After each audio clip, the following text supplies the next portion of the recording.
နှစ်များများနဲ့စားပါလို့အမည်ပေးထားတဲ့တရားတစ်ပုဒ်နဲ့ဓမ္မဒါနတရားအလှူပေးလူမှာဖြစ်ပါတယ်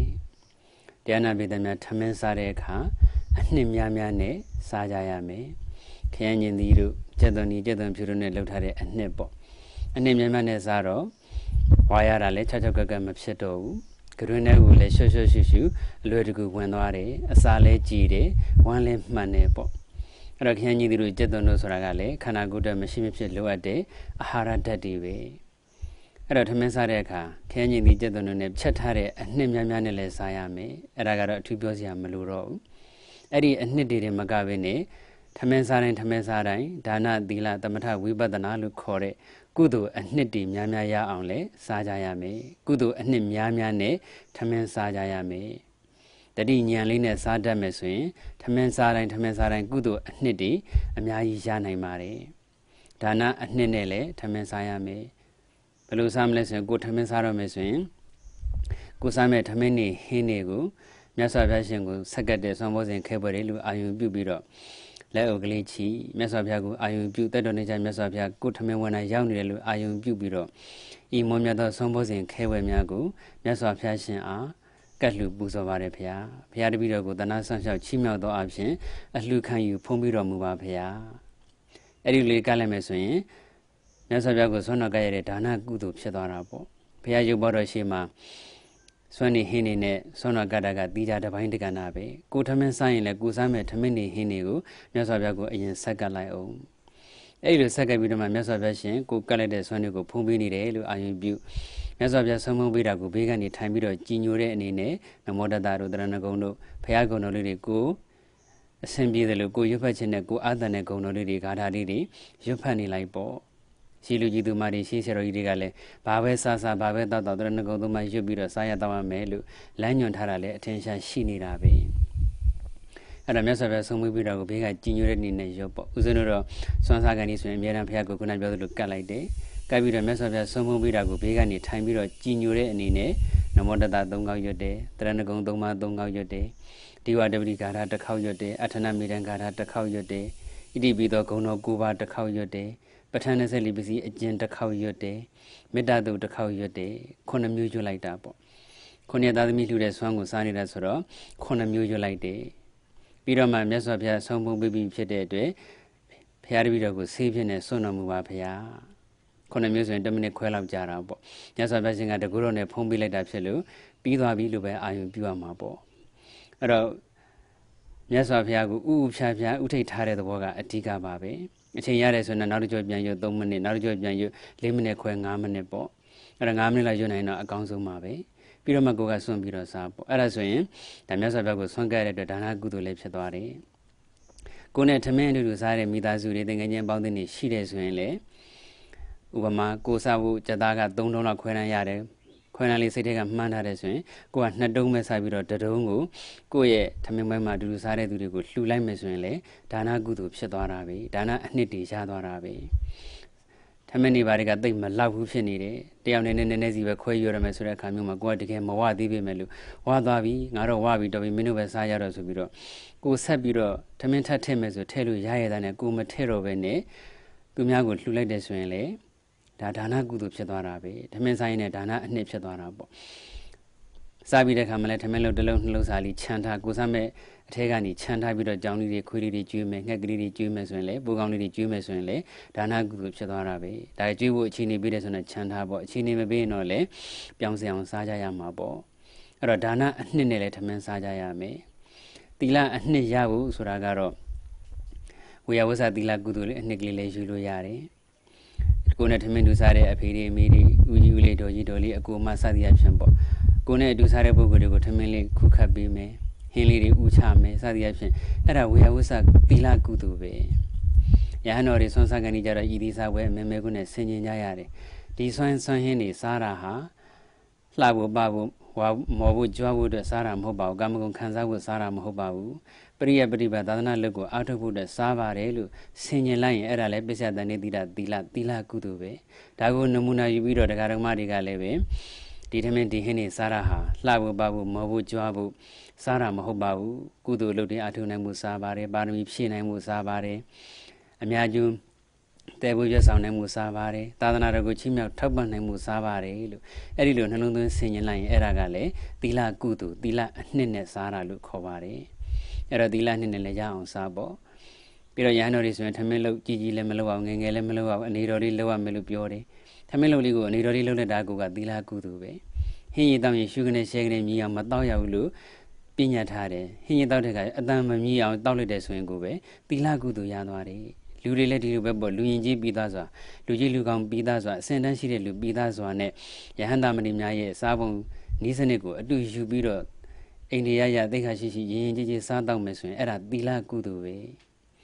သမထကုသိုလ်နည်းနဲ့ကတော့ထမင်းစားရမယ်ဆိုရင်ဒီထမင်းနဲ့ပတ်သက်တဲ့များတတဝါအားလုံးကျမ်းမာချမ်းသာကြပါစေထမင်းချက်ပြီးတဲ့ပုဂ္ဂိုလ်ရောဆံဝဲတဲ့ပုဂ္ဂိုလ်ရောဈေးထဲကဆံရောင်းတဲ့ပုဂ္ဂိုလ်ရောစဘာဆိုင်ပြတဲ့တန်သူလေသမားတွေကိုရောတန်သူလေသမားတွေနဲ့အတူရုန်းကန်ရတဲ့ကျွဲတွေနွားတွေအထိအာယုံပြုပြီးတော့ဒီထမင်းဒီဟင်းနဲ့ပတ်သက်တဲ့များတတဝါအားလုံးကျမ်းမာချမ်းသာကြပါစေမေတ္တာလေးပို့လိုက်ရင်သမထကုသိုလ်ပေါ့သမထအနှစ်ပေါ့ကျွန်တော်ကောင်းကောင်းမွန်မွန်စားနိုင်တယ်လို့ပဲတတဝါအားလုံးလည်းကောင်းကောင်းမွန်မွန်စားနိုင်တောင်းနိုင်ကြပါစေမေတ္တာလေးပို့လိုက်ရတာပေါ့တတဝါအားလုံးအစာရည်စာငတ်မှုခေါင်းပါခြင်းပြီးကင်းဝေးကြပါစေအစာရည်စာပေါ်များပြည့်စုံကြပါစေကိုယ်စားနေတာဆိုတော့အစာနဲ့ပတ်သက်တဲ့မေတ္တာလေးပို့လိုက်ပေါ့ဒါဆိုရင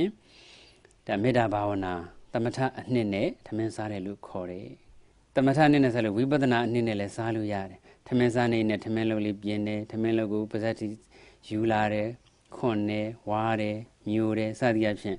ထမင်းစားတဲ့အခါမှာရှုမှတ်ရမယ်တတိပဌာန်ဤတိုင်းရှုမှတ်နေရင်ဝိပဿနာကုသိုလ်အနှစ်တွေရနေတာပဲပြင်နာတွေယူတာတွေအသေးစိတ်မမှတ်နိုင်ရင်နေပေါ့ထမင်းလုပ်ဝါတိုင်းဝါတ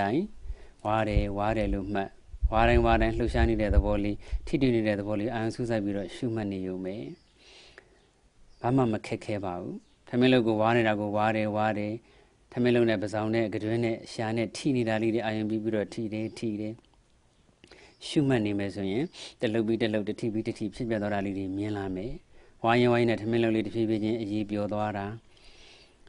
ာတိလာလိမ့်မယ်ပူနွေးလေးတွေဖြစ်နေတာလေးတွေတိလာလိမ့်မယ်တမင်မျိုးချလိုက်လို့ပဲဖြစ်ဖြစ်အလိုလျောက်ရှော့ကြသွားလို့ပဲဖြစ်ဖြစ်ထမင်းလုပ်ကုံသွားပြီထမင်းတလုပ်ကုံသွားပြီဆိုတော့လေခုနတုန်းကထမင်းတလုပ်ပါဇက်ထဲမှာထမင်းနေကြမ်းရှာနဲ့အထီးတွေလေးထင်ရှားတယ်အခုတော့ဒီထမင်းလုပ်မရှိတော့ဘူးမတည်မြဲတဲ့သဘောပါလာ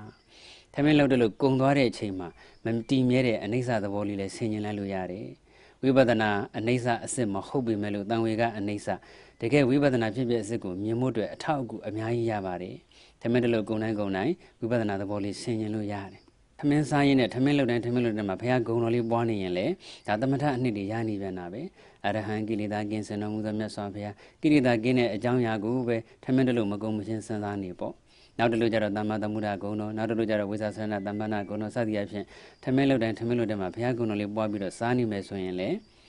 ေသမထကုသိုလ်အနှစ်တွေရနေတာပဲခုနကတော့ဘုရားဆုံးတော်ကတ်တုန်းကလည်းပဲဂုံတော်တွေဂါထာတွေရွတ်ထားတယ်စားတိုင်းပဲဘုရားဂုံတော်တွေပွားများထားတယ်ဆိုတော့ကိုယ့်ရဲ့ထမင်းဟင်းတွေထဲမှာဂုံတော်တတ်တတိတွေကင်းဝတ်နေတယ်ခုနမေတ္တာတို့ဒါနတို့သမထတို့ဝိပဿနာအကုန်လဲပါတာပေါ့လေအထူးသဖြင့်တော့ဘုရားရဲ့ဂုံတော်တတ်တွေကင်းဝတ်နေတော့ဒီထမင်းဒီဟင်းဟာသိတိမြောက်နေတယ်ဒီထမင်းဒီဟင်းကနေဖြစ်လာတဲ့ခန္ဓာကိုယ်အသွေးအသားတွေကလည်းသိတိမြောက်သွားတာပေါ့အဲ့တော့ကိုယ်သိတိကိုတရားမှာပဲသိတိမြောက်ခြင်းလို့ဆိုပြီးတော့တချို့ကထင်ရှားကြောကြတဲ့ဆရာတွေစီသွားပြီးတော့ခေါင်းလေးပုတ်လိုက်ကြောလေးပုတ်လိုက်နဲ့သိတိတင်တယ်အမှန်ကတော့အဲ့ဒီလိုတင်စရာမလိုကိုစားသိမှ